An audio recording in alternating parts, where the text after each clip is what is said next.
स्वागत है आप सभी का।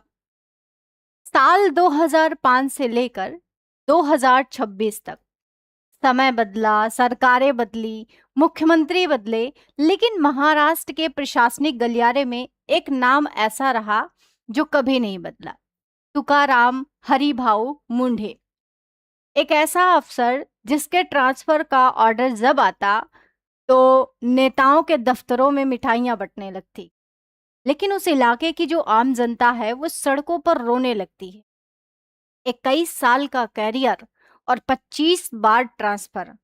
आप सोच रहे होंगे कि क्या ये कोई सजा है? नहीं, ये उस ईमानदारी की कीमत है जिसे चुकाते चुकाते इस अफसर ने पूरे सिस्टम को घुटने पर ला दिया। आज के इस स्पेशल वीडियो में हम सिंघम कहे जाने वाले इस आईएएस अफसर की पूरी कुंडली खोलेंगे। इनके वो बड़े फैसले जिन्होंने भूमि माफियाओं से लेकर बड़े बड़े रसूखदारों की रातों की नींद उड़ा दी। इस फौलादी अफसर की कहानी शुरू होती है 3 जून 1975 को महाराष्ट्र के बीड जिले के एक बेहद छोटे और पिछड़े गांव ताड़सोना में। बीड जो हमेशा से सूखे और पानी की किल्लत के लिए जाना जाता है। तुकाराम सर जो थे, इनका जो जन्म है वो एक बेहद साधारण किसान परिवार में हुआ था। घर की आर्थिक स्थिति ऐसी थी कि उन्हें बचपन की पढ़ाई के साथ साथ खेतों में कड़ी धूप में पसीना बहाना पड़ता था, लेकिन इनके पिता हमेशा इस बात पर टिके रहते थे कि हम अपने बच्चे को पढ़ाएंगे, हम खेती किसानी नहीं करवाएंगे, हम इसे पूरा अवसर देंगे पढ़ने का। घर की अच्छी स्थिति थी नहीं, लेकिन फिर भी इन्होंने अपने पढ़ाई में कोई रुकावट नहीं लाई। हमेशा दिन रात मेहनत करते, कड़ी धूप में पसीना बहाते, और समय कहते हैं कि बदलते देर नहीं लगती है। पिताजी इनके हमेशा एक बात कहा करते थे, किस्मत बदलनी है तो पेन को अपना हथियार बनाओ। तुकाराम ने इस बात को अपने गुरु मंत्र में बांध लिया। उन्होंने औरंगाबाद के डॉक्टर बाबा साहेब अंबेडकर मराठवाड़ा यूनिवर्सिटी से इतिहास में ग्रेजुएशन और राजनीतिक विज्ञान में पोस्ट ग्रेजुएशन किया।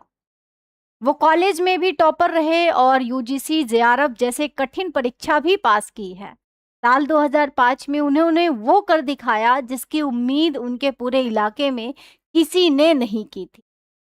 अपने पहले ही गंभीर प्रयास में बिना किसी महंगे कोचिंग के उन्होंने देश के सबसे कठिन परीक्षा यूपीएससी को न सिर्फ पास किया, बल्कि पूरे भारत में 21वीं सदी के शुरुआती दौर में ऑल इंडिया रैंक 20 हासिल किए। वे महाराष्ट्र के कैडर के आईएएस अधिकारी चुने जाते हैं। जब एक नया आईएएस अफसर आता है तो लोग सोचते हैं कि धीरे धीरे सिस्टम को समझेगा, लेकिन तुकाराम मुंढे ने आते ही बैटिंग शुरू कर दी। उनकी पहली बड़ी पोस्टिंग सोलापुर और जालना जैसे जिले में हुई, जहां सैंड माफिया जैसे जो बालू माफिया होते हैं इनका राज चलता था। करोड़ों रुपए का अवैध खनन होता था जिसे राजनीतिक संरक्षण प्राप्त था। तुकाराम सर ने बिना किसी राजनीतिक दबाव के परवाह करते हुए रात के 2 बजे खुद रेड मारनी शुरू कर दी। दर्जनों डंपर जब्त किए गए, करोड़ों का जुर्माना लगाया गया। माफियाओं ने उन्हें जान से मारने की धमकियां भी दी, उन पर हमले की कोशिश भी की गई, लेकिन मुंडे सर का एक ही जवाब था, नियम कानून से ऊपर कोई नहीं। इसके बाद उनकी पोस्टिंग हुई नवी मुंबई म्यूनिसिपल कॉरपोरेशन में कमिश्नर के तौर पर। यहाँ उन्होंने जो किया वो आज भी केस स्टडी है। नवी मुंबई में बड़े बड़े बिल्डरों और रसूखदारों ने सालों से प्रॉपर्टी टैक्स नहीं दिया था। तुकाराम मुंडे ने सीधे उनके दफ्तरों पर नोटिस चिपका दिया। उन्होंने अपने कार्यकाल के दौरान करोड़ों रुपए का बकाया टैक्स वसूल किया। फुटपाथों और सरकारी जमीनों पर बने अवैध निर्माणों पर बिना किसी का चेहरा देखे सरेआम बुलडोजर चलवा दिया। नेता परेशान हो गए क्योंकि उनके चहेते बिल्डरों का गाज गिर रही थी। तुकाराम मुंडे जहां भी जाते वहां की जनता के लिए वो मसीहा बन जाते थे। जब वो नासिक में म्यूनिसिपल कमिश्नर बने तो उन्होंने वाकविद कमिश्नर मुहिम शुरू की, यानी कोई भी आम नागरिक सीधे कमिश्नर से मिलकर अपनी शिकायत दर्ज करा सकता था। उन्होंने नासिक का पूरा म्यूनिसिपल सिस्टम डिजिटल कर दिया ताकि भ्रष्टाचार की गुंजाइश खत्म हो जाए। इसके बाद उन्होंने नागपुर स्मार्ट सिटी प्रोजेक्ट के सीईओ के रूप में चुने जाते हैं। यहाँ भी उन्होंने आते ही करोड़ों रुपए के टेंडर्स में चल रही गड़बड़ियों को पकड़ लिया। उन्होंने सरकारी पैसों की फिजूल खर्ची पर रोक लगा दी। नतीजा ये हुआ, कॉरपोरेशन के नेताओं ने उन्हीं के खिलाफ अविश्वास प्रस्ताव लाने की कोशिश की, लेकिन जब जब नेताओं ने उन्हें हटाने की साजिश रची, तब तब हजारों लाखों की संख्या में आम जनता सड़कों पे उतर आई। लोग बैनर लेकर खड़े हो जाते, हमें तुकाराम मुंडे ही चाहिए, ये नारा लगाते, लेकिन राजनीति के आगे जनता की आवाज को दबा दिया गया और उनका फिर से ट्रांसफर कर दिया गया। अब आते हैं उनके सबसे लेटेस्ट और सबसे चर्चा में रहने वाले रोल की बात करते हैं। उन्होंने महाराष्ट्र का एफडीए कमिश्नर उन्हें बनाया गया। चार्ज संभालते ही उन्होंने मिलावटखोरों के खिलाफ एक ऐसी जंग छेड़ दी जो महाराष्ट्र के इतिहास में कभी नहीं देखी गई। उन्होंने सिर्फ कुछ हफ्तों के भीतर 3100 से ज्यादा जगहों पर छापेमारी की, 235 से ज्यादा एफआईआर इन्होंने करवाया और लगभग 55 करोड़ रुपए के मिलावटी और असुरक्षित खाना जब्त किया। उन्होंने मशहूर यूट्यूबर फूड फार्मर के साथ मिलकर दूध की जो है भयानक जो मिलावट होती है उसके पर्दे को बेनकाब किया। इन्होंने दिखाया कि कैसे कुछ लोग डिटर्जेंट, कॉस्मेटिक सोडा और शैम्पू मिलाकर नकली दूध बना रहे हैं और लोगों की जिंदगियों से खेल रहे हैं। उनकी इस कार्रवाई की जद में मुंबई के बड़े बड़े और आइकॉनिक रेस्टोरेंट भी आ गए, जैसे नूर मोहम्मदी होटल, शालीमार रेस्टोरेंट और the cricket club of India.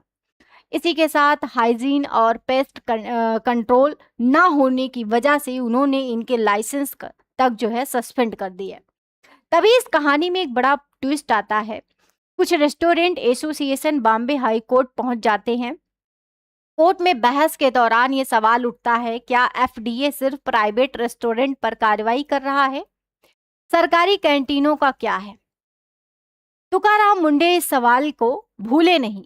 Court से बाहर निकलते ही अगले 24 घंटे के अंदर उनकी टीम ने खुद बॉम्बे हाई कोर्ट की उनकी कैंटीन पर छापा मार दिया और जानते हैं क्या मिला? हाई कोर्ट की कैंटीन बिना वैलिड FSSAI लाइसेंस के चल रही थी और वहां भारी गंदगी थी। मुंडे सर ने तुरंत उस कैंटीन को बंद कराने का आदेश दिया। इसे कहते हैं फौलादी जिगरा, जो न्याय के मंदिर में भी नियमों का उल्लंघन बर्दाश्त नहीं करता। 21 साल का कैरियर और 25 ट्रांसफर, कोई आम इंसान होता तो शायद टूट जाता। ये सिस्टम के आगे वो खुद घुटने टेक देता, वो भी नेताओं की जी हजूरी करने लगता और मलाईदार पोस्टिंग पाकर आराम की जिंदगी जीता। लेकिन तुकाराम मुंडे अलग मिट्टी के बने हैं। वो कहते हैं कि ट्रांसफर होना सरकारी नौकरी का हिस्सा है, लेकिन अपनी ईमानदारी और वसूलों से समझौता करना मेरी फितरत में नहीं है।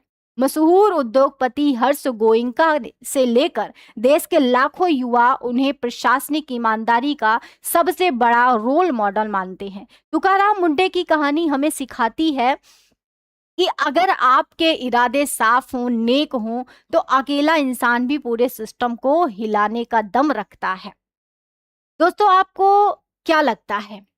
क्या हमारे देश के नेताओं को तुकाराम मुंडे जैसे अफसर को खुलकर काम करने की आजादी देना चाहिए, या फिर हमारा सिस्टम ऐसे ही हम ईमानदार अफसरों को प्रताड़ित करता रहेगा? अपनी राय कमेंट बॉक्स में जरूर लिखिएगा। अगर इस जाबाज अफसर की कहानी ने आपके अगर रोंगटे खड़े किए हो ना, तो वीडियो को एक लाइक करिएगा और चैनल को सब्सक्राइब करके तभी जाइएगा, ताकि ऐसी कहानियां देश के कोने कोने तक पहुंच पाए। तो मिलते हैं हम आपसे एक नए वीडियो के साथ, तब तक के लिए बने रहिए। धन्यवाद।